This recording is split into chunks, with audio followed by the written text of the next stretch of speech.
So I've been working pretty hard getting the van a little bit more comfortable for the winter time, and I thought I'd give you guys a little tour and show you the progress that I've made since I bought it. And I really want to know where the road goes. So we'll go ahead and start here in the front. Not a whole lot of modification has happened up here, with the exception of the seats that I'm sitting in. I replaced the old blue bucket seats because they were pretty worn out and tired, and I found these seats here out of a Mazda 5 minivan in the junkyard.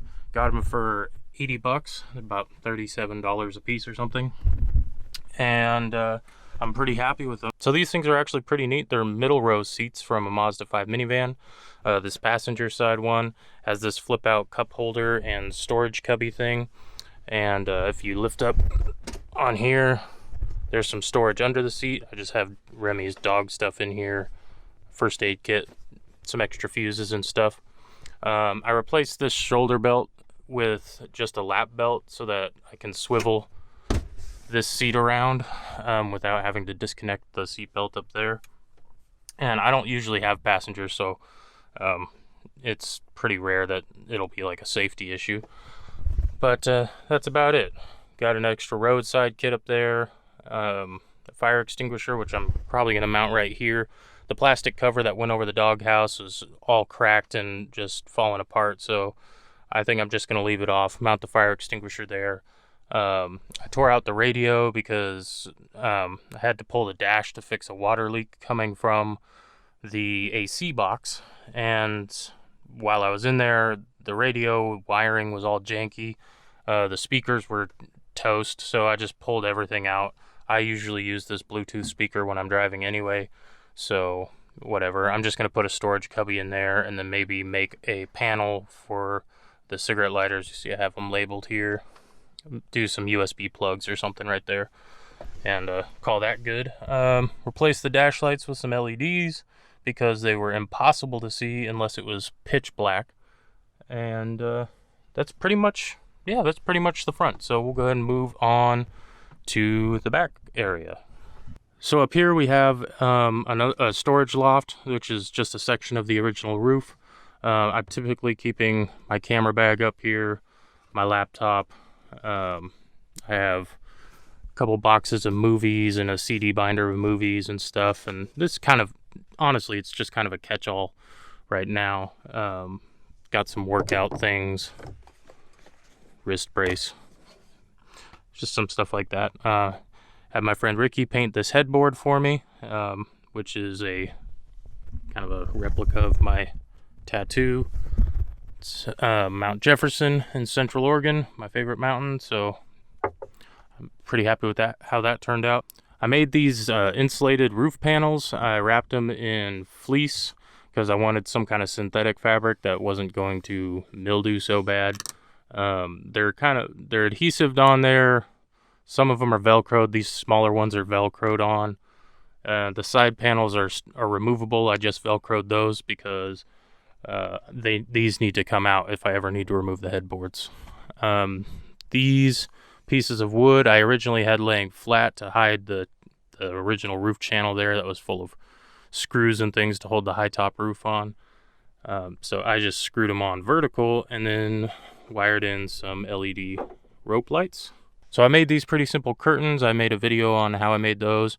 Obviously these do have some privacy benefits, but also they kind of hide some of this ugly gap in here, which when I go and redo the whole interior in the spring, I'm going to try and frame this in so it looks a little bit nicer. This is a little bit of a mess right now. My battery is sitting right here because I need to make longer cables for it so that it can reach and go under the bed, because I just reused the cables out of my Subaru and they weren't quite long enough.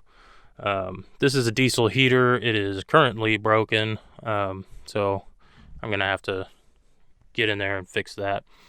And one more note on this thing: I do not recommend buying a all-in-one unit for your van. Buying the individual kit would have been much easier for me because I had to completely modify it so that the exhaust was actually sitting below the van, and tear it all apart. So that was just a big mess. So moving over, this is my power wall. So I've got this switch panel. It's got USB plugs, cigarette lighter, which I never use, and a volt gauge. This is my DC to DC charger that tops up the battery when I'm driving, and it can also accept a solar panel input, which I'll probably actually be installing well, at some point. And this is just a power strip with a built-in circuit breaker that I installed for shore power. So this goes out to a NOCO AC port 15 amp inlet, and so that's, if I'm parked, I can just plug in here. These power connectors go to my lights, so the strip lights and that dome light there.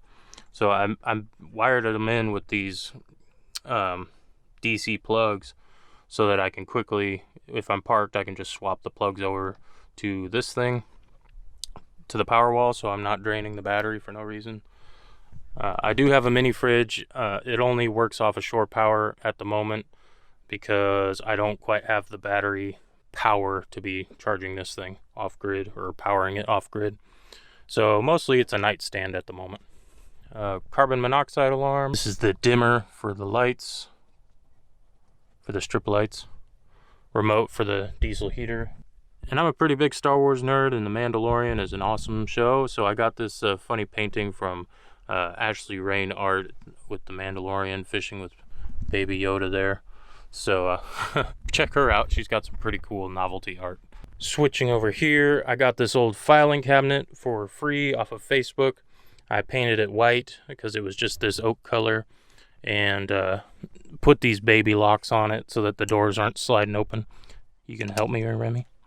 In the top, I keep just kind of a catch-all of stuff. There's some camping stuff, some of Remy's medicine and things. And the bottom is the cooking drawer. So it's got my wash bin, buckets, stove, some food and things. And it works for what it was. It was free 99, so can't complain about it. The bed is actually was in here originally, but it was along this wall, and so I kind of cut it up and modified it to fit this way. And this is essentially a queen size mattress, but I cut it down 10 inches shorter. But no, I can't lay this way unless I have a leg riser pillow. Then I can kind of lay this way. But for the most part, I sleep with my head here and my feet down in that corner. And then Remy picks one of the other sides here. This loft is just more bedding. I've got my extra blankets, my leg riser pillow, and a big monstrous -30 sleeping bag in case it gets real cold. And there is some storage under the bed. It's kind of hard to get to. So nothing super important goes in there on a regular basis, but it's all right. And then under the backside in the back doors is the garage space. So I sectioned off maybe about from here back a spot for my tool bag. I have a couple buckets of random hardware and camping gear and rope and things, and dirty stuff and extra fluids for the van, coolant, oil, things that an old vehicle usually needs, and some water. It does have a roof vent. It's a little bit sorry of a state, but it does function and it works okay. One of my projects I'm going to work on is installing a couple 12-volt fans right here to help with circulation, because condensation has been an issue even with that vent cracked, and I'll crack the wing mirrors up front. So that's pretty much it. That's my... No, don't smack me, Remy. Don't smack me. You know, I'm trying to film. I'm trying to record some video, huh?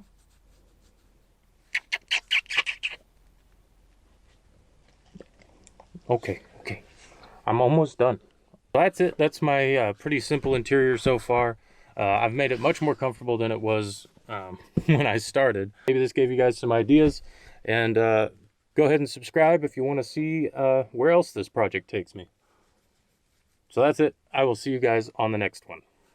Okay, there. We're done. If you like to follow along with the rest of our adventures, make sure to subscribe, and to make sure you don't miss out on any other videos, click the notification bell as well.